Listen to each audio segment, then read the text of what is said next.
e chegou o tempo em que o leitor moderno matou o autor para então ocupar o seu lugar. Friedrich Nietzsche. Não acreditem em toda a citação que vocês veem na internet.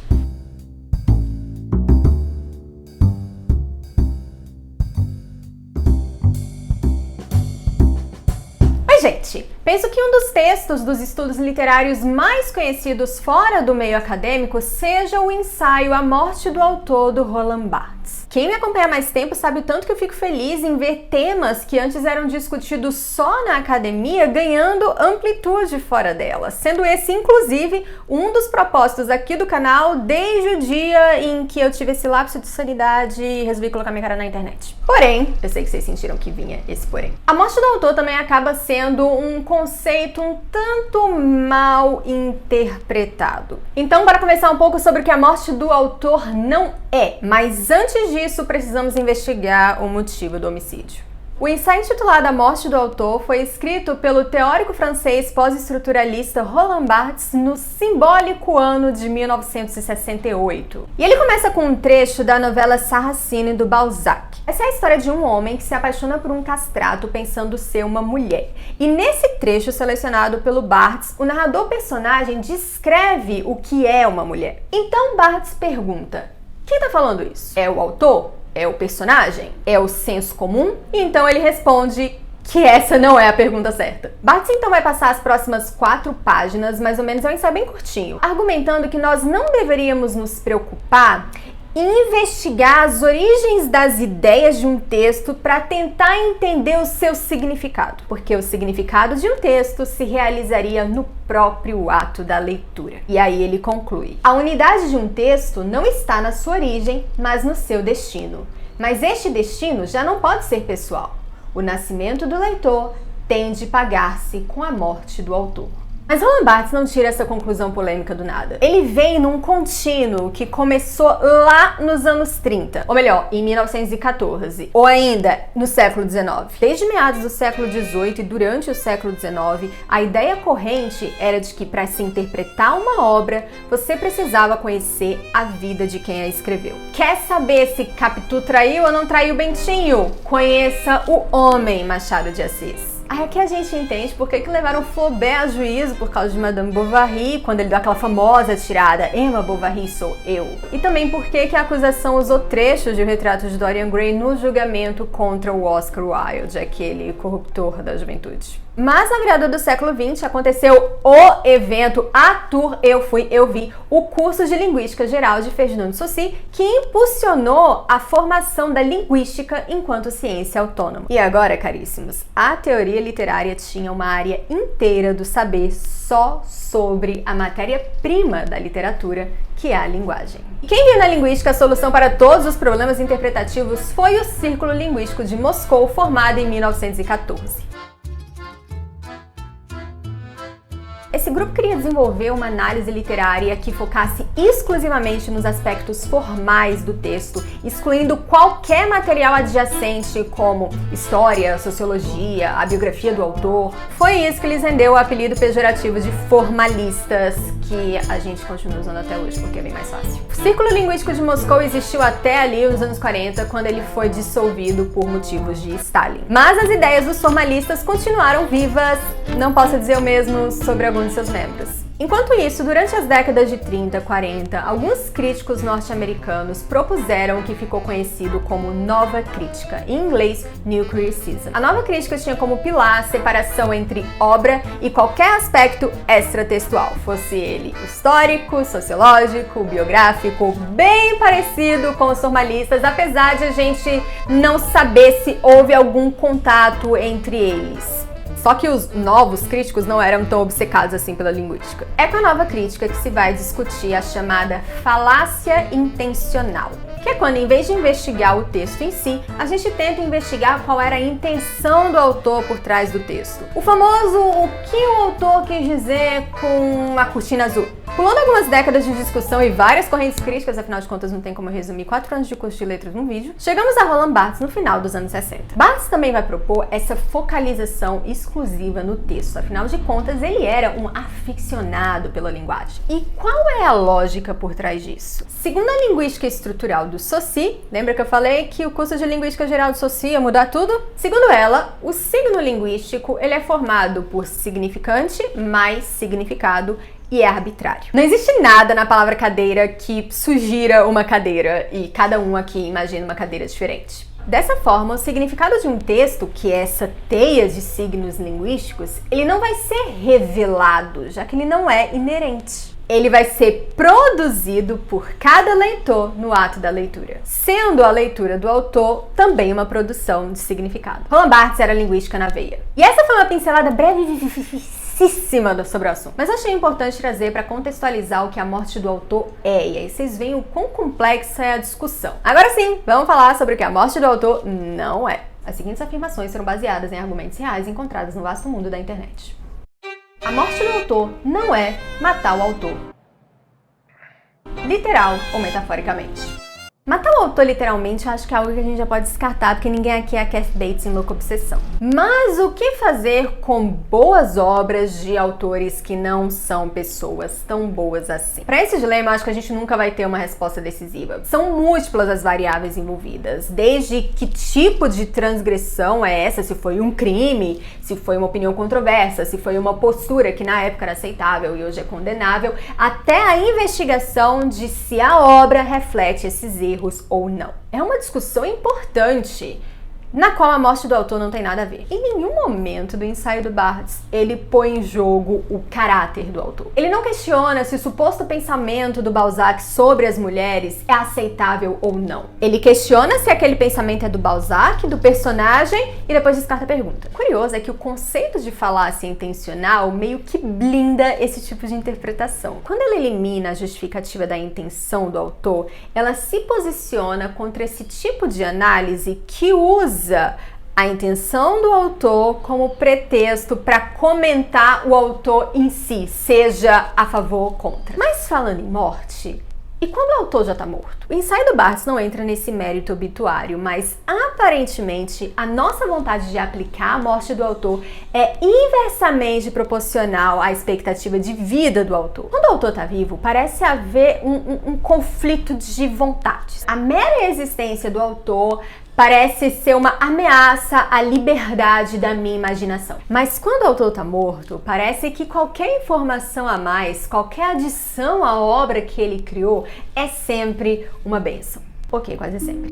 A morte do autor não é formar seu próprio cânone. Essa situação você já conhece. Um romance, uma trilogia, uma série que de repente ganha uma frequência, uma sequência, um spin-off, que nem sempre cai no gosto do público. Então surge o questionamento: precisamos considerá-las parte do cânone? Nisso alguém vem e fala: não precisamos, porque a morte do autor... Não! A morte do autor não tem nada a ver com formação de cânone. No ensaio, Barthes usa Balzac como estudo de caso. E eu sempre digo que Balzac foi quem criou o universo compartilhado com a comédia humana. Comédia humana é o nome que Balzac deu para o conjunto de seus 96 romances, que não só possuem temas afins, como também personagens recorrentes, algo que hoje é super comum, mas que nunca tinha sido feito antes. Mas olha a diferença. No ensaio A Morte do Autor, Roland Barthes não está questionando se devemos aceitar todos os 96 romances do Balzac como parte da comédia humana, ou sei lá, se faz sentido Rastignac aparecer no Pai Goriot e depois no Ilusões Perdidas. Não que adições ao cânone não sejam passíveis de crítica, mas talvez A Morte do Autor não seja o melhor aporte teórico para isso. Fora que uma coisa é quando eu pessoalmente desgosto de uma adição ao cânone. Outra é quando eu quero destruir algo só porque eu não gosto. Assim, às vezes parece Thanos ou a Angélica.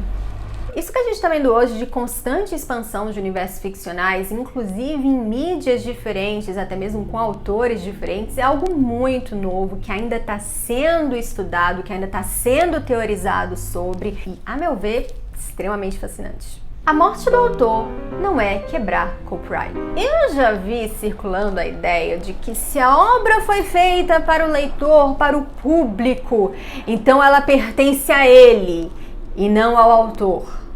Eu não acho que esse seja o significado de tomar os meios de produção. Isso parece ter tomado um vulto maior do que o esperado, porque eu descobri que a questão chegou lá no direito e agora a gente tem advogados analisando a questão dos direitos autorais à luz do conceito da morte do autor. A morte do autor do ensaio do Barthes, não a morte do autor segundo a Convenção de Berna. No artigo chamado em tradução livre A Morte do Autor na Literatura e no Direito, Lionel Bentley argumenta que os argumentos de Barthes são uma extensão da linguística saussuriana, que o sentido de um texto deriva de um sistema de significantes e significados e não do autor.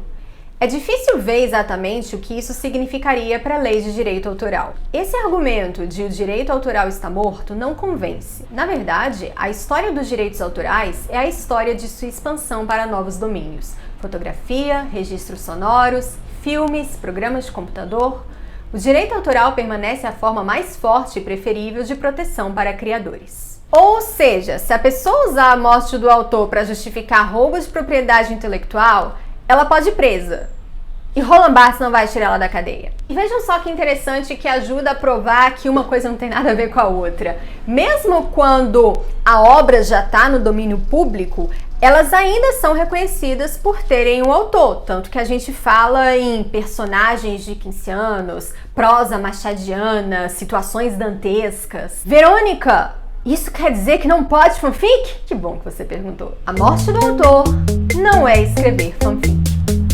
Talvez de todos os tópicos desse vídeo, esse seja o mais compatível com o ensaio do Barthes, porque a produção de fanfic, ela passa pelo filtro da interpretação do leitor com pouca ou nenhuma consideração pelo autor. O que o Barthes não previu no ensaio é que as pessoas iriam querer elas mesmas se tornarem autoras e produzirem algo a partir de sua interpretação da obra. Para quem não está familiarizado, fanfic vem de fanfiction, que é ficção de fã, assim como a gente tem fanart, que é arte de fã, fanfilm, filme de fãs. Tá entendendo? Todas essas são produções feitas de fãs para fãs de determinada obra.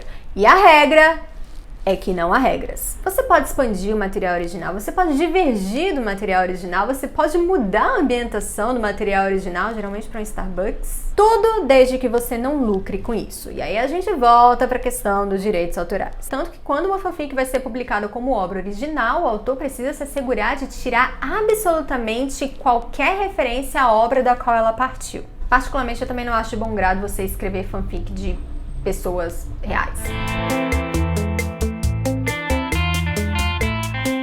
Mesmo que a gente consiga associar a criação de fanfics ao ensaio do Barthes, hoje já existem estudos específicos sobre as obras transformativas, nome chique para fanfics e afins. E também sobre a chamada cultura de fã, que aí vai incluir cosplays, sites de fãs, relações parasociais com autores e com atores de franquias famosas, tudo que tem a ver com fandom. E essa é uma área multidisciplinar, porque aí você vai trazer aspectos da literatura, do cinema, da antropologia, da psicologia, da sociologia, do marketing. E por fim, a morte do autor não é consenso.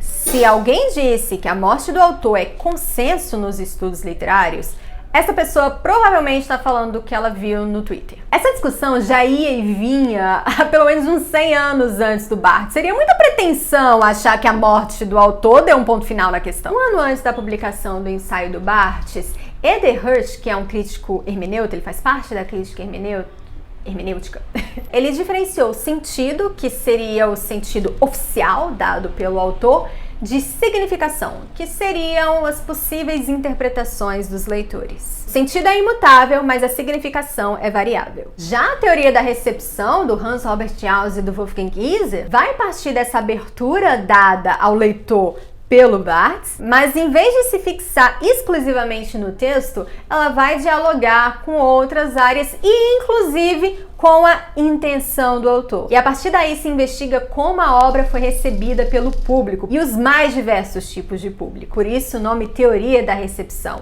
E eu tenho a impressão que esses exemplos que eu dei do que a morte do autor não é, eles seriam excelentes tópicos de discussão para a teoria da recepção. Mas teoria da recepção não é tão chamativo quanto a morte do autor e suas infinitas possibilidades de trocadilho. Na minha experiência, a não ser que você se fie especificamente a uma corrente crítica pós-estruturalista, a relação entre intenção do autor e interpretação do leitor, ela é bem ponderada. Eu diria que o mais próximo que a gente teria de um consenso é o de que a análise literária ela deve partir do texto para a partir daí a gente escolher que rumo analítico seguir. E daí também a separação entre autor e narrador, que são entidades completamente distintas, mesmo que por vezes eles concordem em algumas instâncias. E para os futuros escritores que assistem esse vídeo, eu sei que tem alguns, se acalmem, senhores. O bom escritor, ele consegue transmitir sua mensagem. E se a sua obra tiver múltiplas camadas interpretativas, tanto melhor. Há espaço para o que o autor quis dizer com a cortina azul, como também há espaço para o que a cortina azul quis dizer para você. A gente só precisa saber diferenciar as duas coisas. Como sempre, as referências citadas e outras mais estão aqui na descrição do vídeo. E agora me contem o que vocês já tinham ouvido falar sobre a morte do autor. E joinha para quem tá mais tranquilo, porque não vai precisar gastar seu réu primário. Tchau, tchau e até o próximo vídeo.